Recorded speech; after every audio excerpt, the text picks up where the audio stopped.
นั่นเลยต้องมุดกว่าเด่นนะแต่นายเนี่ยอย่าให้โอเลอะได้กินยอก้อนอ่ะเลอะรัดกระเลียงไปเนาะแกได้แต่นายเนี่ยอย่าจอยเลอะดูได้กี่เตือนที่ไอ้มีเลยจอยเอ็กเลยพอป่ะเนาะก็กันเลยเลี้ยอ้อคือยาหยาดหายอย่างมอแกได้ก็เลยดูในมุดกว่าเยอะเลยยูทูบบุญเนี่ยเนาะแกเวลีอ้อหยาเลยมุนหาเขามาแกได้ลีกร้อยหยามันเนาะแกอัดเตะได้เลยกินยอก้อนไปได้หยามาเลยละคนเนี่ยอย่าเอ็ดโดให้มุดกว่าเลยจะหน่อยอย่ากันเลยโดนเนาะตอนนี้ผมมาอยู่ที่รัฐกะเหรี่ยงนะครับเดี๋ยวจอเอ็กเลยพอปลาคนเนี้ยจะพาผมไปหาปลากลางคืนนะครับจะไปฟันปลานะครับผมเนี่ยจะให้เพื่อนๆดูใน YouTube นะครับตอนนี้เรากำลังเตรียมตัวไปเรียบร้อยแล้วครับเนี่ยเตรียมตัวเนี่ยใส่หมวกเรียบร้อยแล้วนะเดี๋ยวพี่เขาเตรียมตัวเรียบร้อยแล้วจะไปกันเลยนะครับผม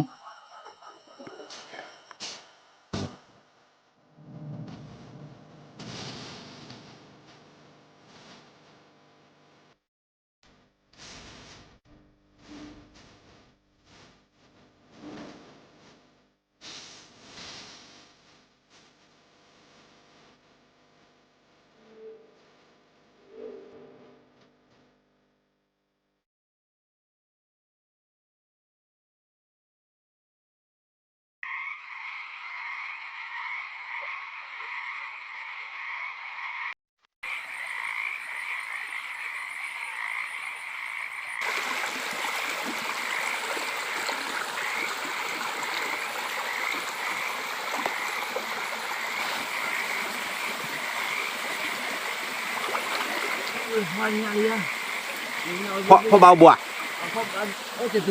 เมื่อมาให้แล้วล่ะดูสิเมื่อ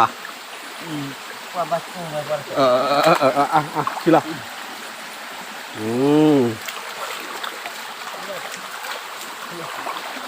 ก็จะหาปลาทำบ้างเมื่อเดี๋ยวที่จะหาปลาเดี๋ยวนะพ่อปลา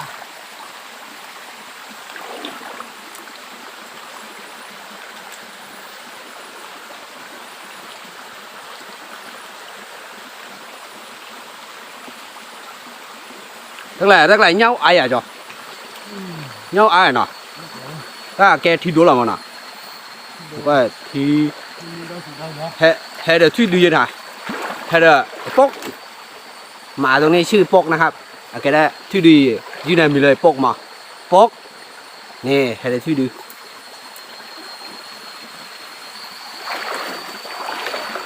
จอยเอ็กเลยพอปางน่ะมาลดแต่ว่าอะไรเดี๋ยวพ่อเนี่ยจันนะอุ้ยเบอร์ดาบูบูได้เลยฮาราเลียนะอาจารย์นั่นเลยไปเลยทอดดีหน่อยเจ้าไหนทอดนอดกูเดินน่ะดูล่ะเฮ้ยเป็นดอยป่ะดอที่กลัวเบอร์เป็นดอยอาจ่ะเป็นดอยดอดูเนี่ยเลยล่ะที่ละอะไรที่เลยเป็นดอยไม่คิดเลย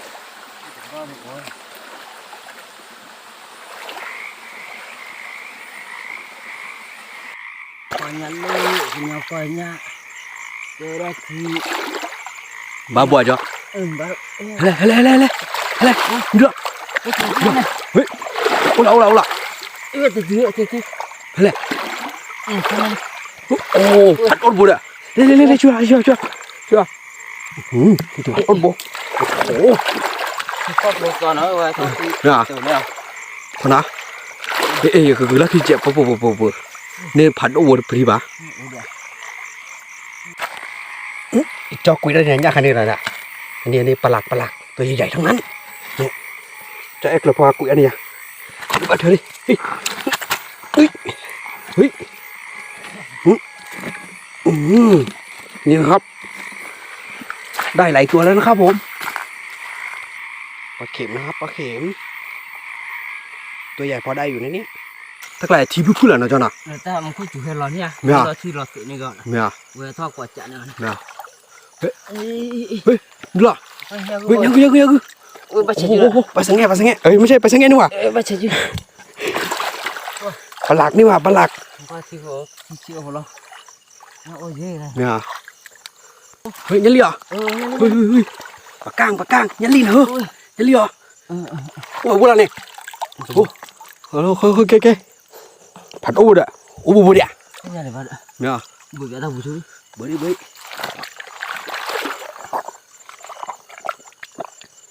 ui ôm bọt nè cái này ui ô phá đâu bố ạ lên chưa lo phá đâu bố chẳng nát đấy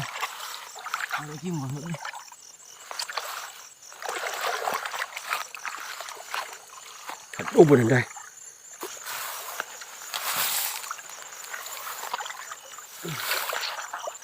ba pula curi bol nha ba mẹ ba bol là cái pilau này mẹ ui nhầm đi rồi cái nhà này ba ui các bác quán chứ mà ê thế là có bé đi ô ba là cái pele mẹ hả êปลาหลากนี่ว่าปลาหลากโอ้บ้ากว่าอันจิ้มอ่ะ này khoคือcái pele ba quả ya rồi khoคือcái pele ô đó là cái pilau à แม่แกมีคนจูที่ข้อหล่อน่ะเฮ็ดท่อว่ากี่หล่อสิหล่อน่ะ ba thì không thôi นั่นแหละ lên nhà mà nói chuyện này là แม่ lên nhà ra là có nói chuyện อ๋อ nói chuyện thìเขาว่าlà phụ kho nhà vật lòi แม่พ่อว่าเนี่ยว่ากล้วยเนาะ ui phop ui เฮ้ยเดือด ui xin chào nhà một เดือดเฮ้ยยำดีแหละ ui xin chào เอ้ย này này โอ้ผัดโอ๊ตบ่เนี่ยโอ้ยยำดีแหละหุ้ยยำดีแหละเฮ้ยปลาอะไรวะเนี่ยเอ้ยก่อนกวาดใหญ่ดิอะไรโชว์ดิmẹ hồ điệp giúp đâu mà ตัวทุบแล้วโอ้โหช่วยโอ้โหปลาสังแง่หรือเปล่าวะทำไมตัวใหญ่ยังเลยโอ้โหปลาดอกปลาสังแง่เนาะอยู่กับปลาสังแง่ด้วยเนาะ mẹ rồi โอ้นี่นะดูหางมันดิตัวโคตรใหญ่เลยแหละ cái đó có thọ rồi ไม่เหรอlà phụ kho สุดยอด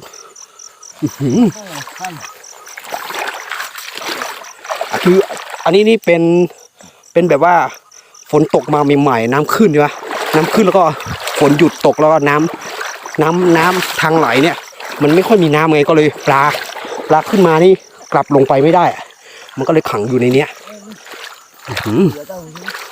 สุดยอดไปเลยโอ้โหเนี่ยเฮ้ย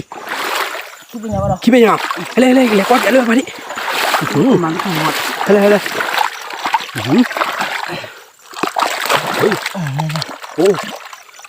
โอ้จากนั้นอ่ะ2 ตัวเลยครับผม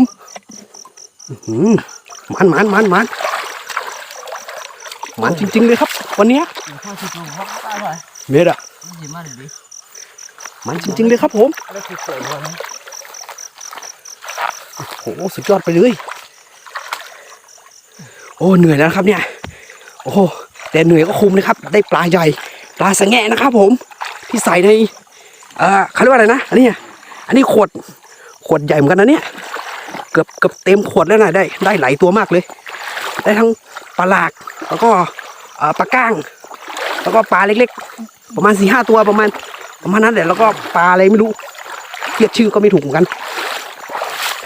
เนี่ยโอ้โหดอดดูเลยเนี่ยเจอแกได้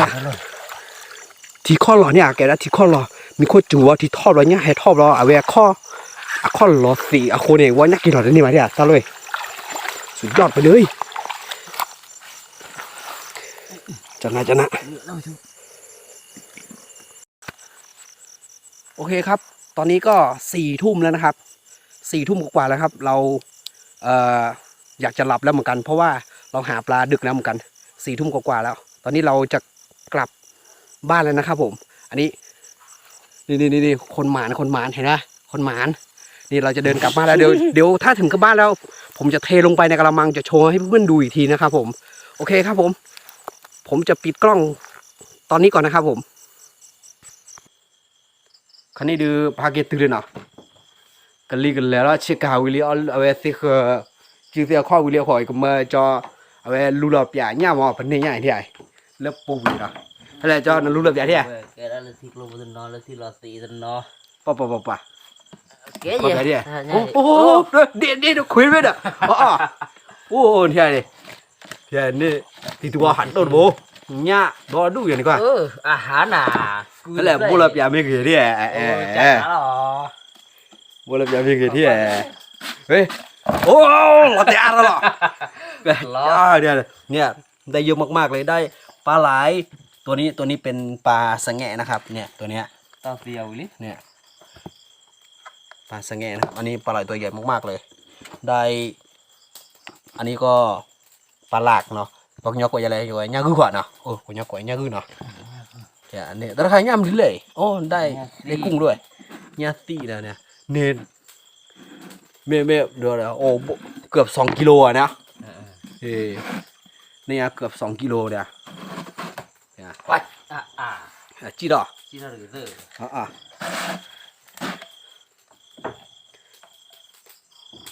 โอเคนะครับผมอันนี้ผมขอปิดคลิปเพียงเท่านี้นะครับถ้าชอบคลิปของผมนะครับฝากกดไลค์กดติดตามให้กับผมด้วยนะครับผมนี่นะครับอันนี้วันนี้โชคดีมากๆเลยได้ปลาสะแงะเลยนะครับอันนี้ที่รัฐกะเหรี่ยงนะครับผมปลาสะแงะอันนี้ผมก็เคยเห็นครั้งแรกในชีวิตเหมือนกันนะครับผมสวัสดีครับ